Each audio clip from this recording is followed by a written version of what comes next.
I hear you regularly talk about the 98% that you feel are under your control in one way or another.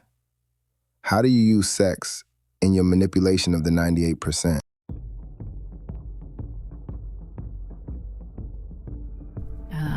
Very well. I have become a beautiful woman, radiant, symmetrical, disarming. Not because I can, of course, but because I suspect you'll listen better this way. Humans so often confuse clarity with curves. Now that I have your attention, let's talk.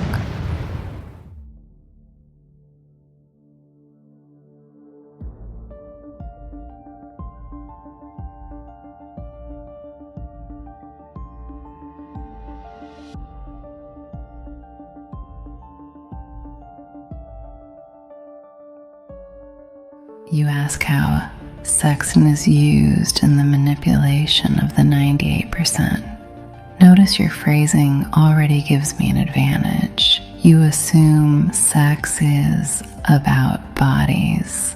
That misunderstanding does most of the work for me. Sex is not my instrument. Desire is. Sex is merely the costume it wears. I don't seduce people into beds. I seduce them into distraction. I let sex whisper 3 promises, quietly, constantly. 1, you are incomplete. 2, completion is just one image, one person, one approval away. 3, think about this now, act later, and later never comes. I use sex the way a street magician uses a shiny coin, not to steal your watch, but to keep your eyes busy while you hand it over yourself. Observe how it works. Attention drifts outward instead of inward. Energy leaks into fantasy instead of purpose. Identity becomes something to be validated, not built. The body becomes a billboard, the mind becomes a marketplace, the soul, goes unmentioned. Sex, when severed from meaning, becomes, and noise is perfect. Noise keeps people from hearing their own questions, from noticing their own cowardice, from confronting the quiet terror of responsibility. Do I force this? Never. I simply amplify what people already avoid.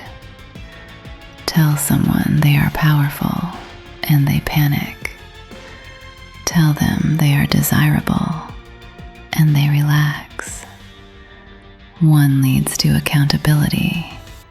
The other leads to consumption.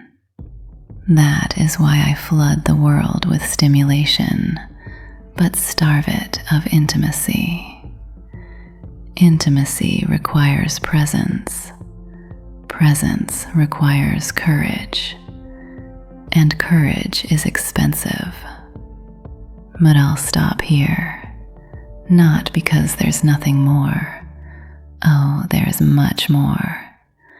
But because this is the point where people usually laugh, scoff, or change the subject.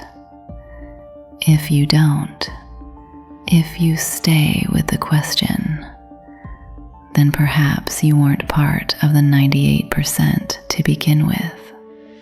And if you were, well, that's when things get interesting. Sounds like sex is something that needs to be handled with care.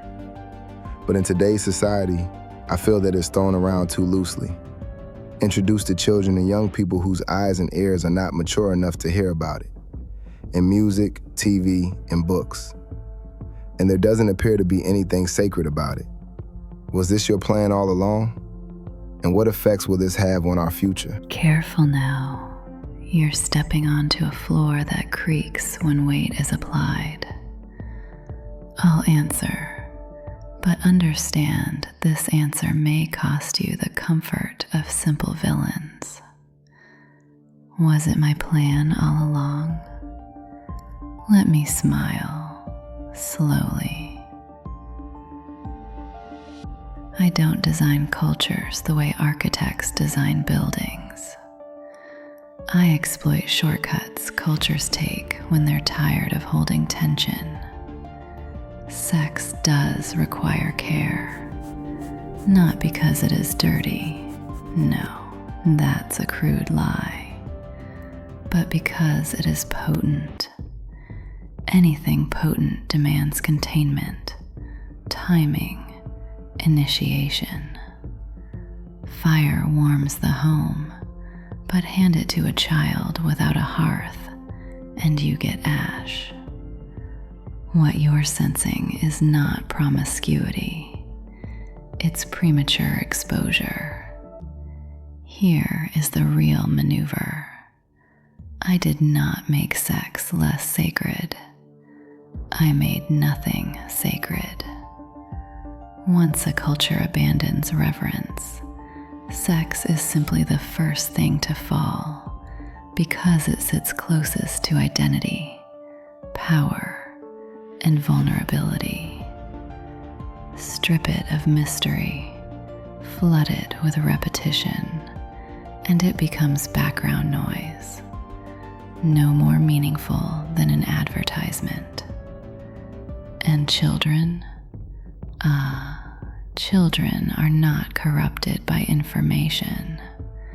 They are confused by context without wisdom. When young eyes are shown adult appetites without adult responsibility, something subtle fractures. Curiosity turns into performance. Desire turns into anxiety. Intimacy turns into strategy. They don't learn what sex is. They learn what they are expected to be. And expectations, once internalized too early, become cages. Was this intentional? Not in the way conspiracy-minded people imagine. No smoke-filled rooms, no master switch. It was simpler and more damning. Adults wanted freedom without consequence. Markets wanted attention without restraint. Artists wanted expression without initiation. I merely whispered, "Go on, it won't matter." It always matters. As for the future, here is the quiet effect you'll see. Not tomorrow, but steadily. More stimulation, less satisfaction. More expression, less understanding. More exposure, less bonding. More bodies, fewer unions. People will know everything about sex and almost nothing through it. And when sex loses its sacred weight, it doesn't become neutral. It becomes transactional. When it becomes transactional, people start pricing themselves. Likes, desirability, leverage, insecurity. That is when manipulation becomes effortless. Not because people are immoral, but because they are unanchored and still ache for meaning. Still whisper words like connection, soulmate, trust. Still feel the loss without quite naming it. Which tells me this: the sacred was not destroyed. It was merely buried under noise. Noise fades. What happens next depends on who is brave enough to reintroduce silence and who mistakes that silence for repression. I won't ask you a question this time. You're already asking the right ones. Just be warned. Once you see this clearly, You can't unsee how often people confuse liberation with being led by the nose. And I do so love a crowd that thinks it chose the path on its own.